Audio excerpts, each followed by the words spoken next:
Sala TUSP, o podcast do teatro da Universidade de São Paulo. Uma sala virtual onde a gente conta histórias da história do teatro.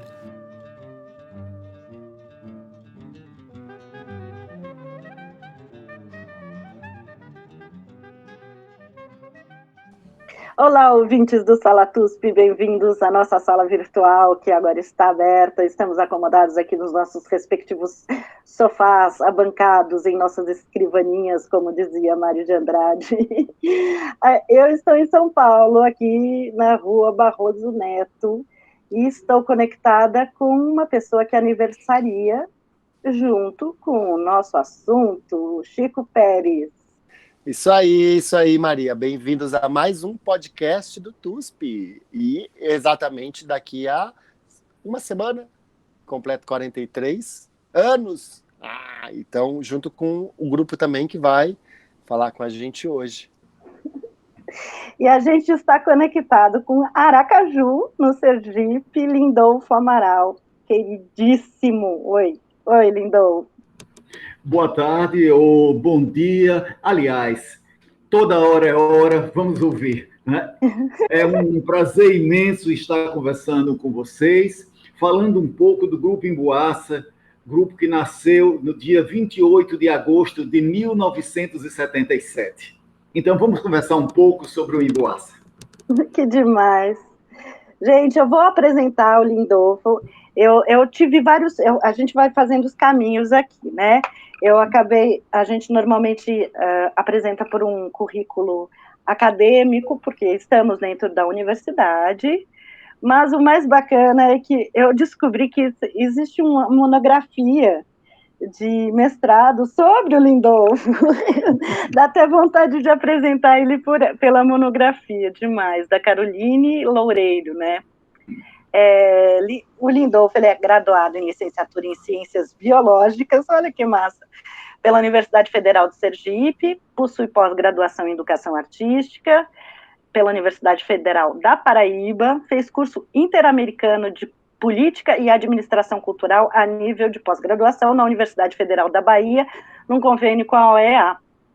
Ele é mestre em artes cênicas pela Universidade Federal da Bahia, doutor em artes cênicas pela Universidade Federal da Bahia e pós-doutorado, ele fez também na Federal da Bahia. É ator, professor do maravilhoso grupo Emboaça Produções Artísticas, desde 1978.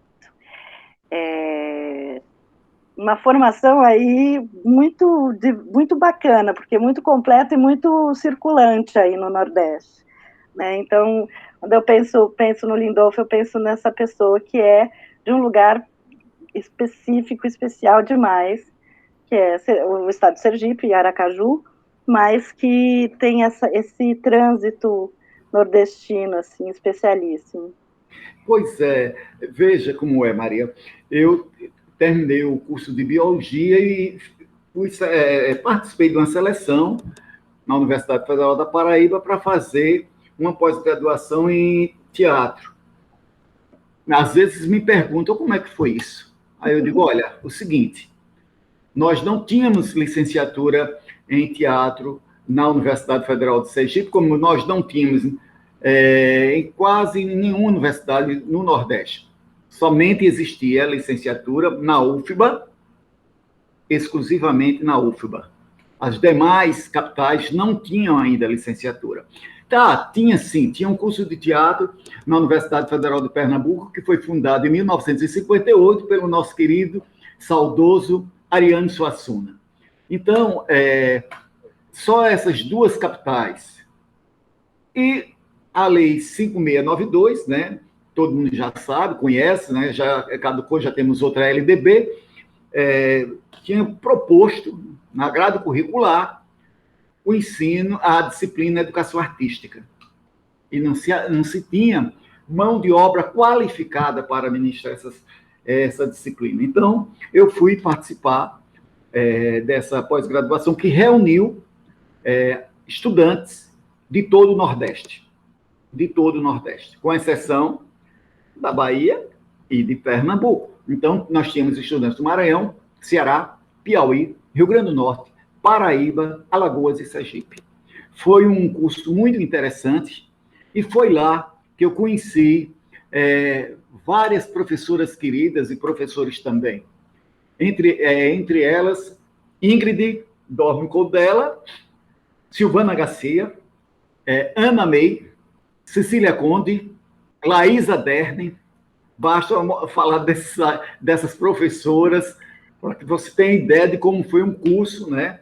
Maravilhoso.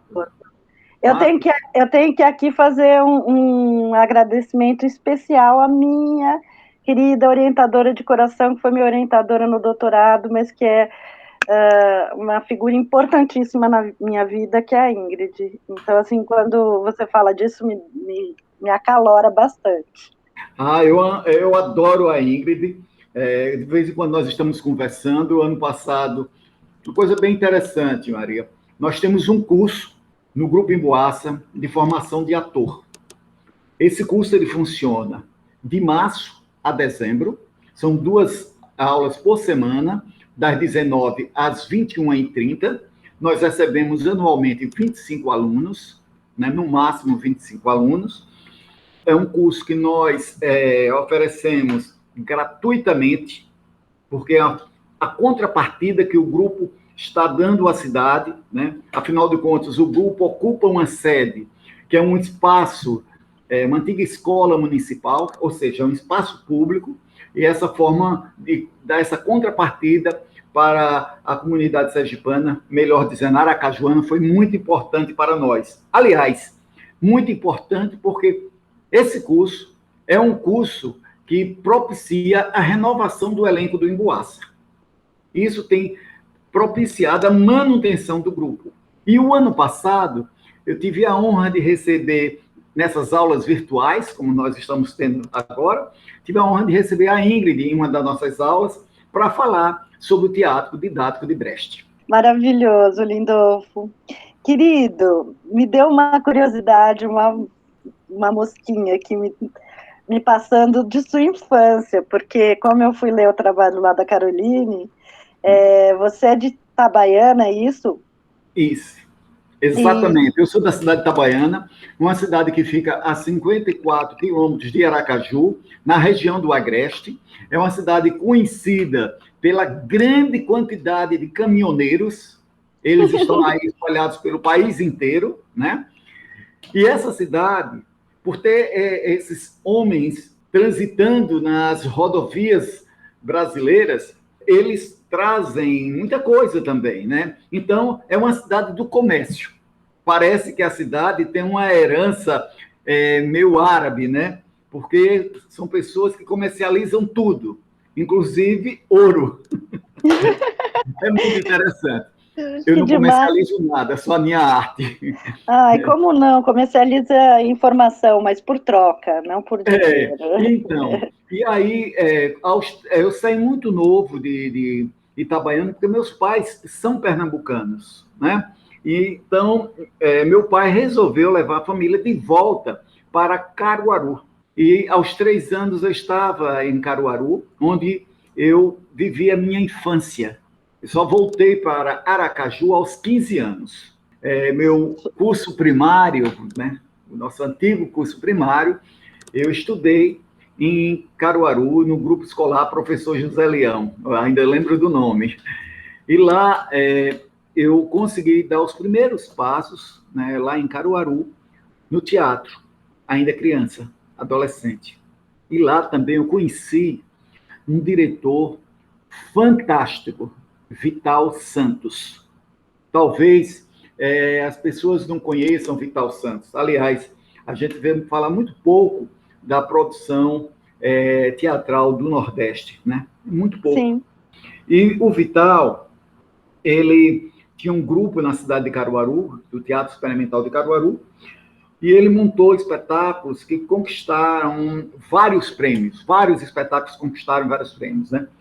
Eu vou citar 2 espetáculos que eu considero fantásticos, que foi o Alto das 7 Luas de Barro, uma homenagem ao mestre Vitalino, e Olha para o Céu, Meu Amor, uma homenagem a Luiz Gonzaga. O Vital Santos conquistou o Molière de melhor diretor, na década de 1970. E eu conheci Vital Santos não para ter contato, mas vendo os espetáculos dele, ainda os espetáculos infantis, que ele também trabalhou com teatro infantil. Depois que eu já estava no Emboaça, foi que eu tive a honra de conversar um pouco com o Vital. O Vital já faleceu, mas ele produziu muito, muito, muito, muito. E eu tive essa oportunidade, ou honra, de conhecer na minha infância os trabalhos de Vital Santos. E isso foi uma coisa muito importante para mim, muito salutar. Olha só, é muito importante a gente falar. Esse podcast é sobre teatralidades brasileiras. A nossa vontade, e eu acho que eu e Chico fazemos muito também por curiosidade própria, assim, de entender o que é a cena brasileira, e a gente sabe muitíssimo pouco, como a gente sabe muito pouco de outras questões culturais.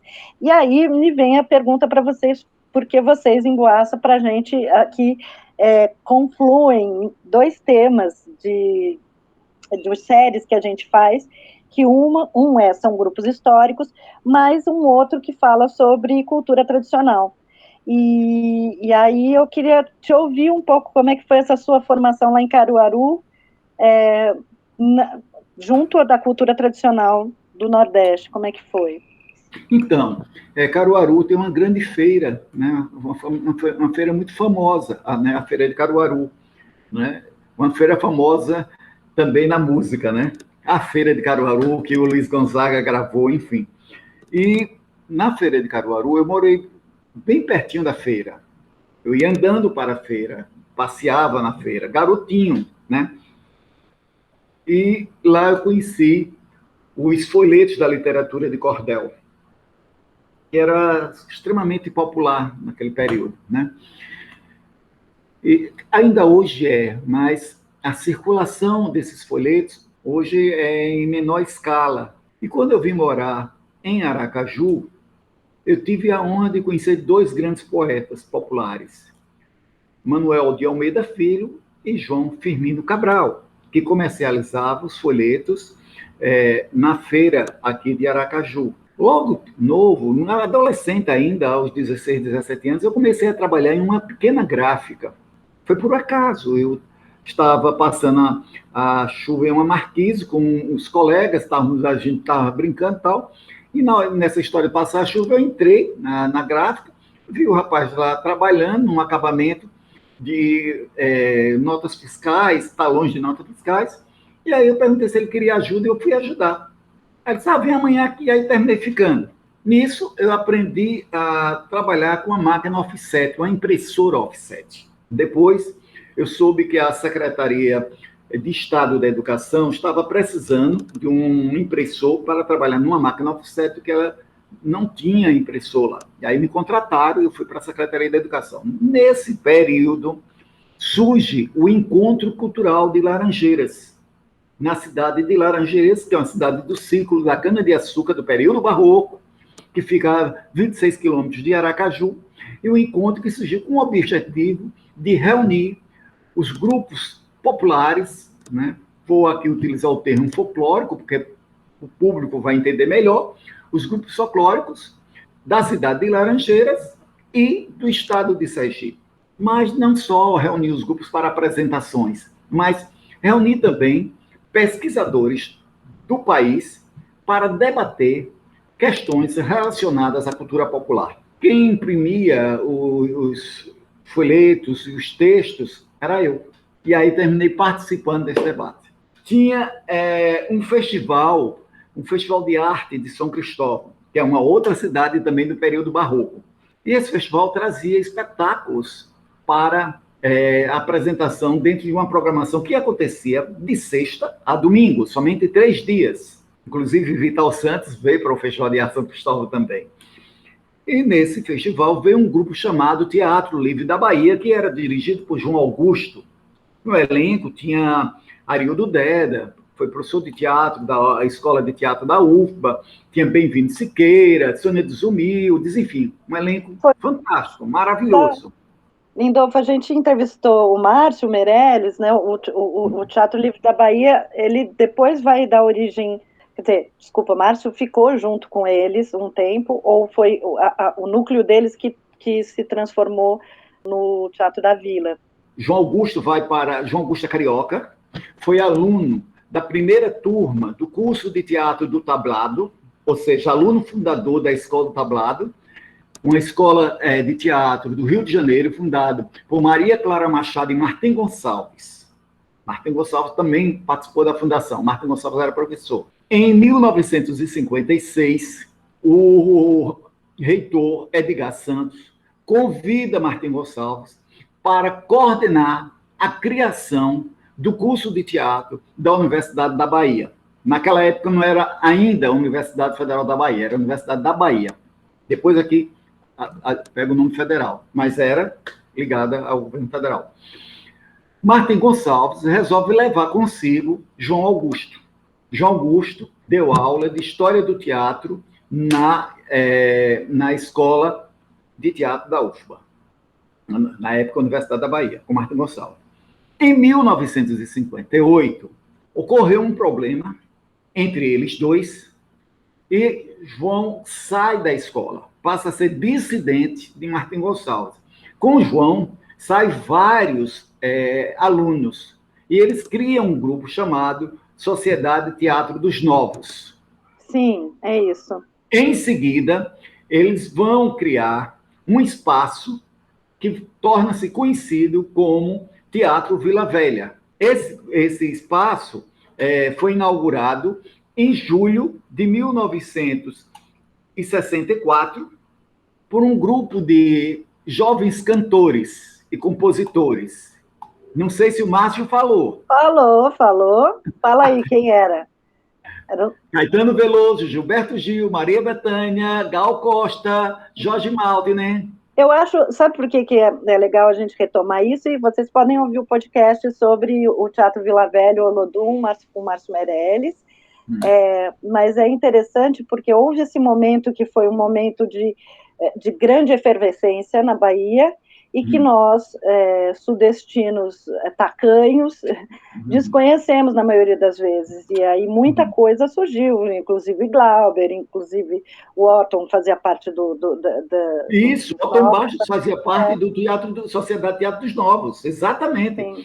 Uma coisa que é muito interessante, sabe, Maria, que é o seguinte, inclusive o João Augusto também foi compositor. Roda, que nós conhecemos nas vozes ou de Gilberto Gil ou de Elis Regina, a letra é de João Augusto. Olha só. Seu moço, presta atenção na roda que eu lhe fiz, quero falar que tem aquilo que o povo diz. Bom, eu não estou lembrado da letra completa, então vai um pedacinho aqui só, quem quiser vai lá e pega lá no YouTube que vai ver a letra nas belas interpretações de Gilberto Gil e da Elis. O que aconteceu? Esse grupo desenvolveu um teatro, né, um teatro com uma dramaturgia extremamente diversificada, né, só que, a partir de 1957, João Augusto começa a conhecer alguns poetas populares, como Cuíca de Santa Amaro, Rodolfo Coelho Cavalcante, e começa a adaptar os folhetos para o teatro, para a dramaturgia. Ele assume a adaptação. Pegou qualquer texto de João, você vai ver a adaptação. A minha dissertação de mestrado é sobre ele, sobre a dramaturgia a partir da literatura de cordel. Ele adaptou 43 obras, 43 textos. E eu acho isso muito bonito dele. Lamentavelmente, ele faleceu muito novo. O João faleceu no dia 25 de novembro de 1979. Com 51 anos, muito novo, né? E o João produziu muito. O Teatro Livre da Bahia começa a fazer teatro de rua em abril de 1977. E em setembro daquele mesmo ano, vem para Sergipe para participar do Festival de Arte de São Cristóvão. Traz o espetáculo de rua, mas traz também um espetáculo de câmara, né, que era uma leitura dramática, mas dramática mesmo, teatralizada, dos fuzis da Senhora Carrá, de Brecht. Vocês veem, fazia rua e fazia Brecht, mas Brecht e teatro de rua tem muito a ver. Tá aí depois eu quero te ouvir sobre isso. Eu quero. Tá no caminho. Bom, e aí nós que havíamos participado de 3 cursos, foram desenvolvidos aqui em Aracaju, esses cursos, por 3 homens do teatro pernambucano, Lúcio Lombardi, Gilson Oliveira e José Francisco. Lúcio Lombardi, diretor, fez um curso de direção teatral aqui. Gilson Oliveira, que era ator, deu um curso de interpretação. E José Francisco, um curso de corpo, o corpo no teatro. Vários alunos participaram desses cursos, né? Ainda não eram atores, né? Começaram a desenvolver trabalho de teatro a partir desses cursos. Quando ocorreu o trabalho de conclusão, então, vários jovens resolveram se encontrar, se reunir e vamos criar um grupo de teatro. O resultado foi tão legal, então vamos criar 36 pessoas. Imagina, um grupo com 36 pessoas. Não ia dar boa coisa, não ia ter muita briga. E realmente aconteceu muita briga. Foi naquele mesmo ano, 1977, que esse grupo de atores foi participar do Festival de Arte. Eu estava assistindo os espetáculos. Aí, quando viu o Teatro Livre da Bahia, aí pronto, todo mundo se apaixonou pela ideia de fazer teatro de rua a partir da literatura de cordel como dramaturgia. Uhum. É aí que nasce o Emboaça. É aí que nós começamos a dar os primeiros passos.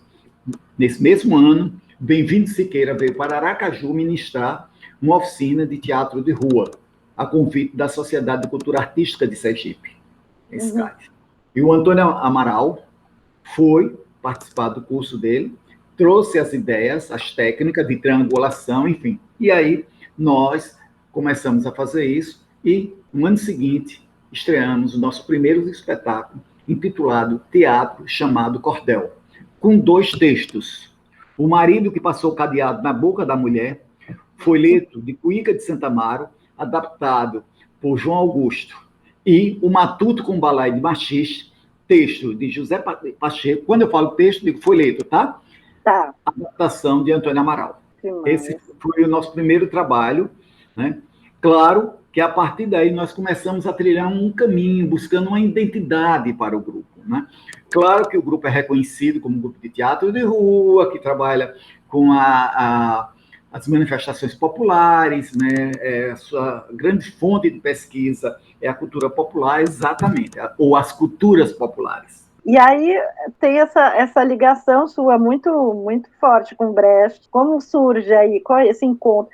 Para mim, enfim, acho que para muita gente é bastante evidente que esse encontro da feira de Caruaru com Brecht é bastante óbvio. Mas como é que isso acontece? Assim, como que esse Brecht chega no Nordeste e vai se disseminando? Fazendo um parênteses, a Ingrid diz Brecht, um autor brasileiro, né? Que ela, talvez em nenhum lugar no mundo o Brecht tenha sido tão acolhido como no Brasil. Então, veja bem, nesse período, nesse momento que nós estamos falando muito do pós-colonialismo ou da decolonização, né, se conectar com um autor alemão que pensou um teatro de uma outra forma. Aí você vai perceber que ele lá na Alemanha não conheceu as experiências do teatro nordestino, acredito que não, faleceu sem conhecer, vai perceber que nós temos muita coisa que tem a ver com as ideias deles. O distanciamento, por exemplo, né? Quando você vê um folheto, um poeta popular na feira, ele comercializa os seus folhetos contando a história ou cantando a história do folheto. Ele é narrador e ele é também personagem. Só que quando ele vai narrar, ele distancia da personagem. Ele conversa com a plateia numa tentativa de convencer essa plateia de adquirir os seus folhetos. Isso é muito genial. Eu fico assim pensando, hoje tem poucos poetas que fazem isso, mas é muito bonito você ver isso acontecer naturalmente. E além do conteúdo, né? O conteúdo, ele... Claro que o folheto popular investe durante muitos anos, e ainda hoje continua assim, mas menos, foi um principal meio de comunicação do interior do Brasil. Então, o folheto traz temas, não vou falar em temas porque tem vários pesquisadores pesquisadores que classificaram, né, a literatura popular inversa a partir de sua temática, né? O próprio Ariano Suassuna criou uma ideia de classificação, né? E aí você vai perceber que também tem poetas que se conectam com as ideias de Brecht, a partir da temática, né? Não é só uma brincadeira, uma história simples qualquer, não. Às vezes a história tem um conteúdo dúbio, né? De um duplo sentido, de colocar a comédia, mas por trás dessa comédia, uma ideia de que a vida não é tão simples, a vida não é tão fácil, a vida é muito dura. E isso, eu acho que é uma forma também de se conectar com Brecht, com a sua dramaturgia. São pontos de contato, sabe, Maria, que eu percebo que é muito interessante, né? Na minha dissertação, eu pego aquele quadro do Brecht e pego uma obra do João Augusto e coloco lado a lado para mostrar um pouco uma forma de comparar, né, como se dá essas características, né? Ô, Lindolfo, uma vez eu fui ao Tocantins e eu fui numa feira e tinha um cantor e ele cantava as desgraças da vida dele de ser cego. Então você parava para ouvir o cantar dele, mas ele estava cantando sobre ele mesmo, e ele pedia, e lógico, ele estava pedindo um dinheirinho para ajudar, mas era encantador essa tática que você está dizendo aí, que para mim, depois que eu saí, assim, eu falei, gente, isso é Brecht, porque era o personagem, ao mesmo tempo era o autor, era o ator, e era o distanciamento e tudo mais. E aí, quando você explica assim, é claríssimo que esse tipo de metodologia é aplicado aqui de forma intuitiva, né? O Brecht esquematizou isso, mas os cordelistas, se é assim que pode se falar, fazem isso de forma intuitiva, né? O Brecht, ele vai formular, né? E vai dar, na verdade, ele vai criar uma espécie de sistematização, né? Do trabalho dele. O poeta não faz isso, o poeta vive isso. Exato. E aí, apesar de todas as questões de decolonização, enfim, que podemos discutir, Brecht, homem alemão, branco, enfim, mas existe uma raiz aí, pensando no Ariano, uma raiz medieval muito forte nas duas coisas. Sim. Olha aí outro dado. A poesia popular, em verso, não está ligado com a realidade. Nós não falamos... esse nosso diálogo não tem uma rima, não tem uma estrutura de rima, né? A construção do folheto se dá através de uma rima em sextilha, de 7 sílabas. Então, essa construção é uma construção técnica, tem que ter domínio, não é qualquer pessoa que sabe fazer. Então, aí já é um distanciamento da nossa realidade também. E essa literatura nós vamos encontrar no século XVII, no teatro lisboeta. O teatro de cordel já era produzido em Lisboa no século XVII. Aliás, o termo literatura de cordel vem de Lisboa, porque lá se vendia os folhetos pendurados em cordões, né, no lado do burro, né, dos dois lados do burro. E ele saía mercando, né? O folheteiro saía mercando com o burro e os folhetos pendurados em cordão no lado direito e no lado esquerdo do burro. Esses folhetos eram levados para o palco, lá no Teatro Dona Maria I, em Lisboa. Essa pesquisa foi desenvolvida por Armindo Bião, né, nosso querido e saudoso professor da Universidade Federal da Bahia, que faleceu também há pouco tempo. Lamentavelmente, essa pesquisa ele não teve condições de concluir, mas ele publicou material sobre a pesquisa. A primeira parte da pesquisa ele publicou. Então, veja que se essa literatura existia em Portugal, na Península Ibérica, e, aliás, ela não se encontra no Brasil. Você vai encontrar na Argentina, no Peru, no México, na Espanha. Provavelmente, é uma herança árabe. Porque os árabes permaneceram na Península Ibérica durante durante 809 anos, mais de 8 séculos.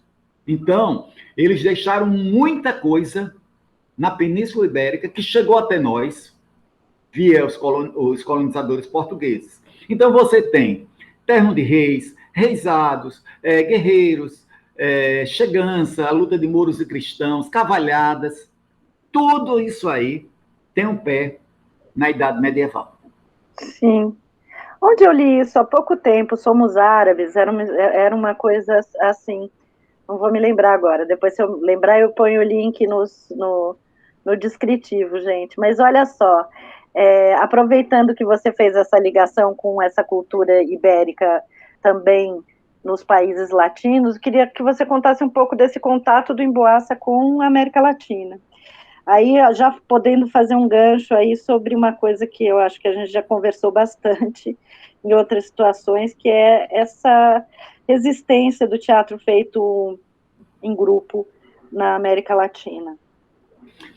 A primeira vez que eu viajei na América Latina foi ainda na década de 1980, em 1987, eu estive no México para fazer um estágio naquele curso que eu fiz de Administração Cultural. A OEA me convidou e eu passei uma época no México conhecendo os projetos da área das culturas populares mexicanas, né? E aí eu tive essa oportunidade de visitar vários projetos, ver o Teatro Campesino, que acontecia lá em Tabasco, né? Lá se montou Frederico Garcia Lorca, né? Um teatro campesino, e foi um espetáculo bem interessante, que viajou muito. Esteve em Barcelona, esteve em Madrid, esteve em Nova York, e era um teatro que tinha muitos cavalos, e era necessário alugar um avião para levar os animais. Uma coisa impressionante. E, naquela época, o presidente do México fez isso, né? Foi muito interessante. Bom, o Emboaça foi em 1986 para o FITEI, Festival Internacional de Teatro da Cultura Ibérica, lá na cidade do Porto. E lá nós encontramos alguns grupos, né? Grupos brasileiros e grupos, claro, todos os grupos falavam a língua latina, né? Espanhol, português, ou rumeno, italiano, enfim, francês, né? Mas nós tivemos contato com grupos de Moçambique, da Guiné-Bissau, grupos também daqui da América do Sul. E logo em seguida nós fomos para um festival em Londrina. Foi lá que a gente conheceu o Gisascani do Peru. Esses festivais foram importantíssimos para a história do Emboaça, porque nós começamos a trocar informações com esses grupos, né? Olha, o Emboaça conheceu Santiago Garcia. O Emboaça dividiu um trabalho com Santiago Garcia em Fortaleza, né? A Escola Internacional de Teatro da América Latina e Caribe, que aqui era representada por Fernando Peixoto, convidou o Emboaça e convidou Santiago Garcia para ministrar cursos lá em Fortaleza, numa sessão da Escola Internacional. Eu preciso dizer que a gente fez um podcast com a Ileana Diegues sobre a escola também. Ai, que saudade, Ileana. Trina também. Que bom, assim, isso dá uma felicidade. Você fala, estamos fechando uma rede aí para contar a história por vários lados. Ileana, maravilhosa. Maravilhosa, maravilhosa. Saudade, Ileana. Então, e aí, Maria, a gente começa a trocar ideias, informações, e a gente percebe que a experiência que o Emboaça desenvolve aqui tem muito a ver com o Peru, né? Que é um teatro que está calcado nas suas tradições, né? Um teatro vinculado a campo, aos índios, né? Aquela região dos Andes, né? E da mesma forma que o nosso teatro tem essa identidade das nossas manifestações populares, calcado nas nossas manifestações populares, melhor dizendo. São esses contatos que vai favorecer o amadurecimento do Emboaça, vai fortalecer o Emboaça. E isso a gente começou a perceber. Nós estamos no nosso caminho, e esse caminho acho que é um caminho certo para a nossa vida, para a nossa vivência. Porque, além da literatura popular em verso, que serve muito para a construção da nossa dramaturgia, né? Nós também temos as danças dramáticas, como o nosso querido Mário de Andrade pontuou e estudou, né? A gente tem as canções desse universo popular, né? Que são ricas, e também a diversidade das nossas manifestações. Então, isso tudo é um celeiro assim, gigantesco, né? É tão bom a gente pesquisar isso, estudar isso, né? É muito melhor do que vir um aventureiro e lançar a mão, né? Sim, não, a gente tem conversado com pessoas muito incríveis de cultura tradicional, porque nos interessam as teatralidades, não teatro de sala, né, como a gente estava falando, não apenas o teatro de sala, e a ideia é a gente se entender aí como produtores de teatralidades muito, muito originais, né, muito específicas. E aí eu queria que você falasse de uma outra pessoa que também foi muito importante no Emboasse, que é uma pessoa importantíssima, que eu ficaria muito feliz da gente poder conversar um pouco sobre ela, que é o João Marcelino. João Marcelino é um grande querido. João Marcelino, a gente tem uma longa trajetória, né? O Emboaça e João Marcelino, nós nos encontramos em vários festivais, principalmente o Festival de Inverno de Campina Grande. O Emboaça foi durante 5 anos consecutivos ao Festival de Campina Grande. E todo ano tinha que ela faz espetáculo novo, que era uma loucura para a gente, né? Você produzir um espetáculo por ano não é tão simples, sem dinheiro, pior ainda. E a gente foi em 1980, 81, 82, 83, 84, enfim. E lá a gente encontrava muito com o João. Mas a gente só veio trabalhar em 88. O João veio fazer os figurinos e os adereços de um espetáculo que eu dirigi no Emboasse. Era um texto do João, e eu fiz uma nova adaptação, juntamente com o Emboasse, né? E o João Marcelino veio para Aracaju e ficou aqui trabalhando conosco. Desculpa, só para quem não sabe, João Marcelino é potiguar.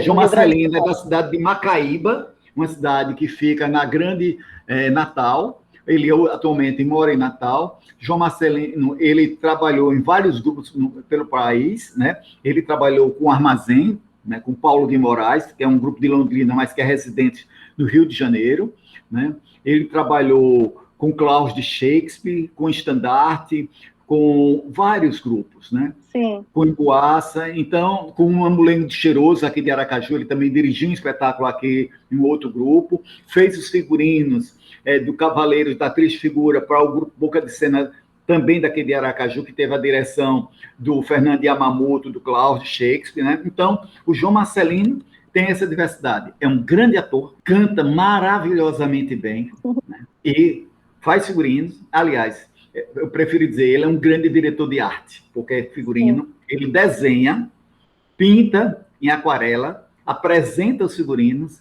depois ele vai para a máquina, costura tudo e ainda dá acabamento. E aí ele veio para Aracaju, aí dirigiu A Farsa dos Opostos em 92.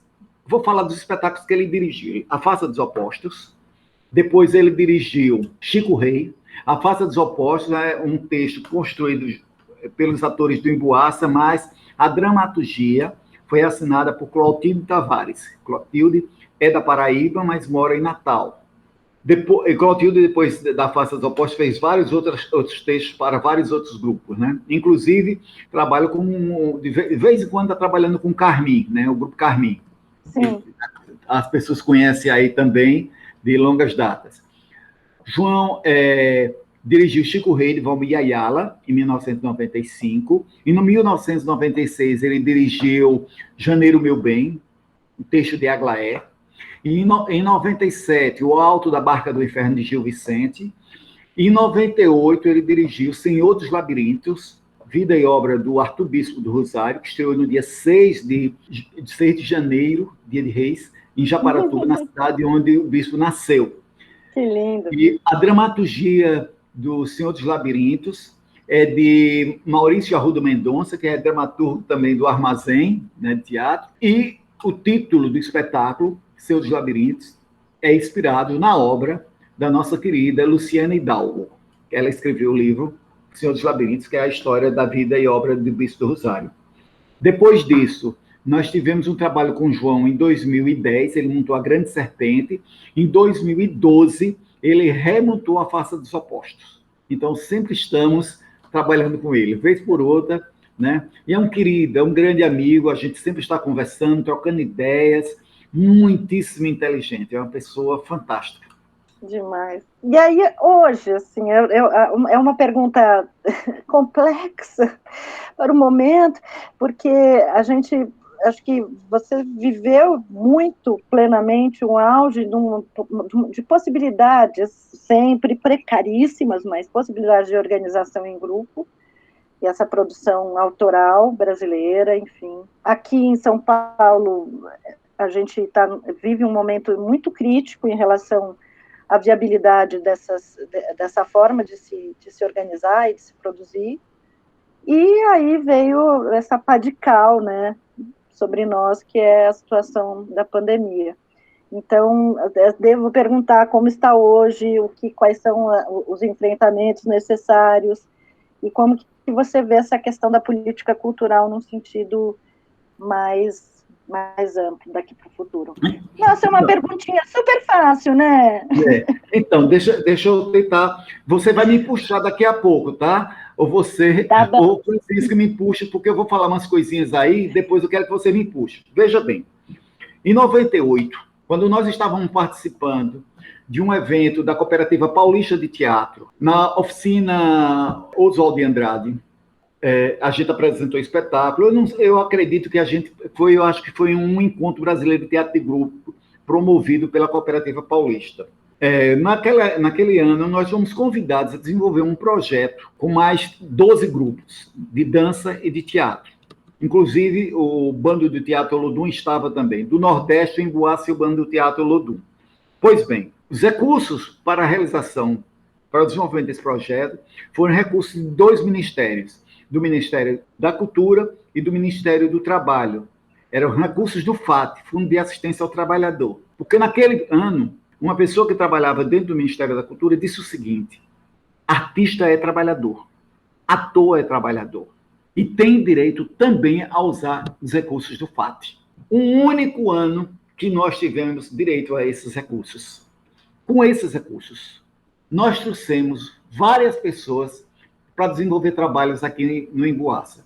Trouxemos Cacá Carvalho, João das Neves, João Marcelino, Maurício Arruda Mendonça para fazer a dramaturgia do Embu-Açu. Montamos o espetáculo Senhor dos Labirintos. Isso foi uma coisa assim fantástica, porque esse espetáculo, Senhor dos Labirintos, conseguiu fazer uma temporada no Teatro Nelson Rodrigues, no Rio de Janeiro, se apresentou no Sesc Pompeia, se apresentou em Campinas, em Recife, no festival, enfim, era um espetáculo gigantesco, tinha 1.200 quilos de cenário. Não foi uma coisa tão simples. Depois disso, nós tivemos condições de realizar um outro grande espetáculo, intitulado Desvalidos, com a direção do nosso querido Rodolfo Garcia Vasques, de Sátiros, teve a participação também do Ivan Cabral, e a direção de arte de Fábio Namatame, um querido que há muito tempo eu não vejo. Conseguimos recursos da Petrobras, via Zé Eduardo, que era presidente da Petrobras, trabalhava aqui em Aracaju, e conhecia em Embu-Açu, e uma certa vez conversei com ele, numa dessas viagens, encontro com ele no aeroporto, e digo: Zé, não é possível que a Petrobras não consiga patrocinar um espetáculo do Embu-Açu via Lei Rouanet. A gente não quer que a Petrobras dê o dinheiro diretamente ao Embu-Açu, mas a gente tem projeto na Lei Rouanet. Será que é impossível, já que o Embu-Açu não consegue ser selecionado nos editais? Pelo menos, né? E aí conseguimos. Depois disso, não conseguimos mais nada. Tínhamos os editais da Funarte, que funcionou muito bem nos governos de Lula e de Dilma Rousseff. Quando aconteceu o impeachment de Dilma Rousseff, o golpe, que foi um verdadeiro golpe na área cultural. De lá para cá, nós não temos conseguido produzir de uma maneira constante, né? Um outro detalhe, a gente consegue se apresentar muito mais em São Paulo do que em Sergipe, que é um outro dado estranhíssimo. Às vezes as pessoas ficam perguntando quando encontram com a gente na rua: E aí, o Emboasa, onde é que está? Eu digo, está aqui. Mas a gente não tem nenhum tipo de patrocínio, nem da Prefeitura de Aracaju, nem do governo do Estado. Nós não queremos absolutamente nada, nós queremos trabalhar. O pessoal do Bagaceira também falou a mesma coisa, que eles conseguem fazer espetáculos mais fora da cidade, mais em São Paulo, mais no sul, do que na própria Fortaleza. É uma loucura isso, é uma loucura, entendeu? Nesse exato momento, né, depois que houve a lei Aldir Blanc, que foi uma luta de todos nós. Eu comecei participando de um grupo de trabalho em abril para a lei Aldir Blanc. E foi uma luta. Conseguimos a aprovação em alguns editais. Então, nós aprovamos a apresentação de espetáculos em Aracaju, mas não estamos conseguindo apresentar porque a pandemia não permite.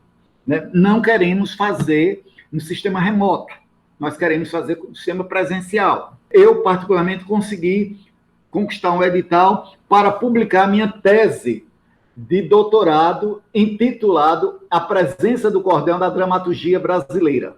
Foi publicado pela Lei Aldir Blanc. Conseguimos publicar a dramaturgia da peleja do Leandro na trilha do cordel. Leandro Gomes de Barros, um poeta popular que nasceu em 1865, faleceu em 1918. Nós resolvemos celebrar o sesquicentenário de nascimento dele, em 2015, montando um espetáculo de rua sobre a vida e obra de Leandro. Para quem não conhece Leandro Gomes de Barros, eu vou dar uma dica. O Alto da Compadecida foi fundamentado em 3 folhetos do Leandro Gomes de Barros. Os 3 folhetos de Leandro Gomes de Barros serviram de base para a construção do Alto da Compadecida do Ariano Suassuna. Ok? Bom, nós vamos publicar essa dramaturgia, que deve estar saindo agora em junho ou julho, né? Queremos lançar no aniversário do Emboassa, mas acho que antes disso vai estar circulando. Estamos gravando um novo CD em canções dos espetáculos do Emboassa. Nós entramos no estúdio em fevereiro e tivemos que suspender as gravações porque, lamentavelmente, 3 atores do Emboassa contraíram o Covid. Ai, meu pai. E aí foi uma situação muito, muito complicada para todos nós. Tivemos que parar. Eu também contraí. Foi uma coisa muito, muito complicada. Eu, Manuel, Humberto, foi uma situação muito, muito vexatória. Eu não tive muitos sintomas. Eu fiquei assintomático. Eu tive que fazer 2 testes, porque o primeiro não deu. Eu fiquei desconfiado e resolvi fazer novo PCR. Aí foi quando eu recebi o resultado que tinha tido contato com o vírus. Como eu sou, o meu fator RH é O negativo, né, o meu sangue, meu grupo sanguíneo, e o O negativo tem poucos sintomas, segundo alguns pesquisadores, alguns cientistas. Bom, isso aí eu tive essa sorte. Tem que ter alguma sorte para ter sangue O negativo, né?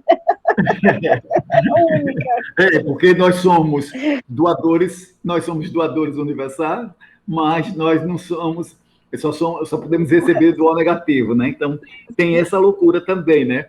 Se precisar de sangue, tem que ser só O negativo, sim, né? sim. Então, é meio complicado. Sim, nós estamos retomando na próxima semana ao estúdio, vamos criar uma estratégia. O elenco não vai se encontrar, vamos gravar por partes, né, para depois fazer a mixagem. Foi essa saída que nós encontramos. Por outro lado, nós já temos 4 integrantes do Emboassa que já estão vacinados. Isso também já é um ganho para a gente. Aliás, o Emboassa hoje é formado por 12 pessoas. Eu vou contar nos dedos da mão para não esquecer ninguém. Por favor. Eu, Manuel, Iradilson, Amadeu e o Humberto Barreto, que é o nosso diretor musical, ator e diretor musical. Aí tem Priscila, Lidiane, Thalita, Rose, Sandy, as mulheres, né?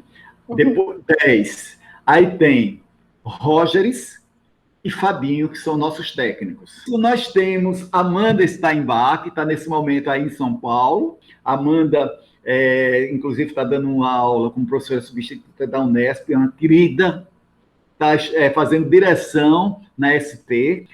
A Amanda, a gente sempre está em contato, quase que diariamente. A Amanda também está junto do Emboaço, com o Emboaço. Ela disse que não é atriz, mas é uma grande atriz. Ela vai, se Deus quiser, ela ainda vai dirigir a gente quando vai retornar a Aracaju, apesar do envolvimento dela agora em São Paulo, mas a gente está torcendo que ela volte para trabalhar com a gente. Aí, nesse caso, são 13, né? E tem também a nossa produtora, Messinha Barreto, que viaja junto com a gente. Em geral, a gente tem viajado com 13 pessoas, esses 12 mais Messinha Barreto, que faz a produção para a gente.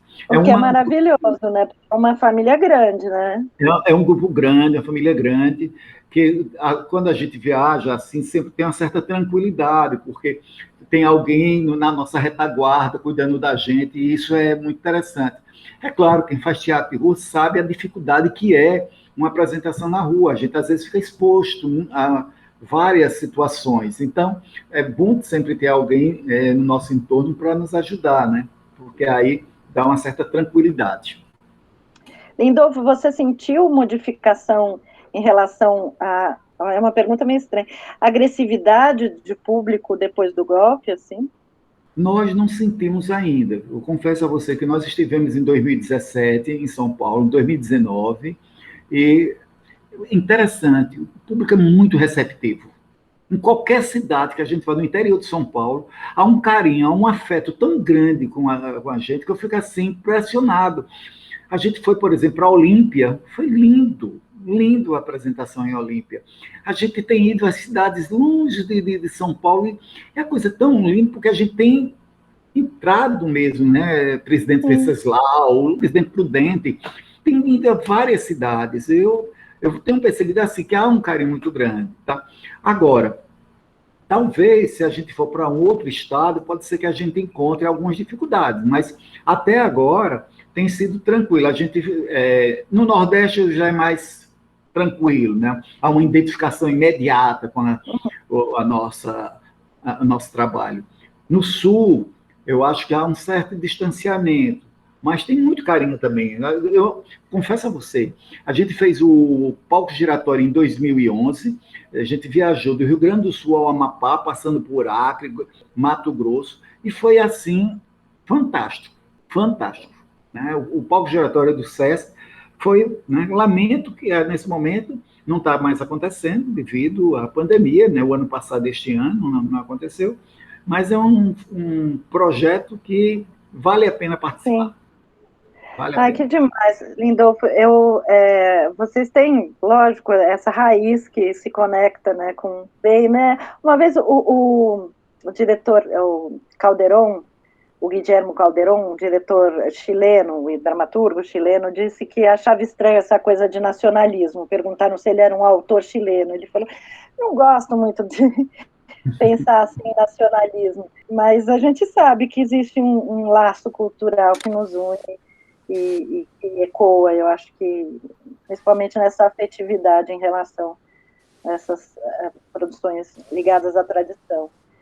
Maria, é interessante. Agora eu falei de colonialismo, mas eu vou lembrar de Dostoiévski, né? Né? Se queres ser universal, canta primeiro a tua aldeia. Uhum. Olha, gente, Chico, você quer perguntar mais alguma coisa? A gente reconhecer. Na verdade, eu quero perguntar muita coisa, porque... Dá vontade, né? Mas a gente tem um tempo exíguo aqui, mas eu queria agradecer e lembrar que você deu uma imensa história de teatro, né? Porque você veio lá de trás, resgatando todo o background do grupo que você faz parte. E esse podcast não é sobre só o Emboaça, mas é sobre todo o passado e os antepassados do grupo, né? E isso para a gente foi bem interessante, essa pintura da sua herança teatral. Foi incrível. Eu acredito assim, sabe? Eu acredito muito que eu devo a minha vida aos meus ancestrais. São eles que dominam a minha cabeça. São eles que povoam a minha vida. E isso faz com que eu me fortaleça também. Quando eu reverencio os meus ancestrais, eu me fortaleço nas minhas raízes. Isso é muito importante, né? não ter vergonha jamais de assumir isso. Pelo contrário, eu fico emocionado, eu me sinto pleno quando eu falo isso. Eu estava vendo um dia desse um trabalho sobre estética que o Edésio Mostarci está desenvolvendo, ele falando sobre teatro brasileiro, né? Estava assistindo. O que é teatro brasileiro? Né? Esse teatro é um teatro plural, ele não é um teatro singular, ele é um teatro plural no sentido da amplitude, da diversidade, da multiplicidade, né?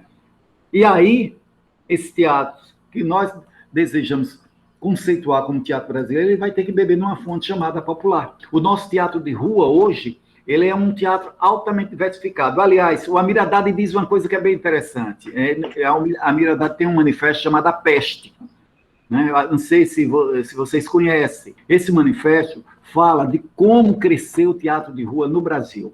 Talvez tenha sido essa linha eu não posso falar gênero, eu estou falando linha de atuação que mais cresceu nesses últimos 30 anos. Nós temos hoje, neste país, talvez mais de 800 grupos de teatro de rua trabalhando. Claro que nós estamos enfrentando uma pandemia, há uma crise gigantesca na nossa área, no teatro.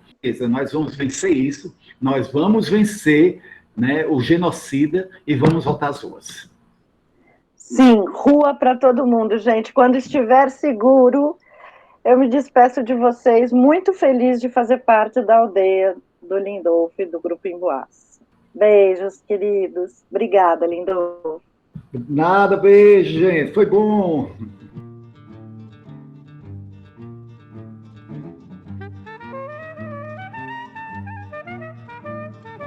Esse foi o Sala TUSP. Sala TUSP, o podcast do Teatro da Universidade de São Paulo.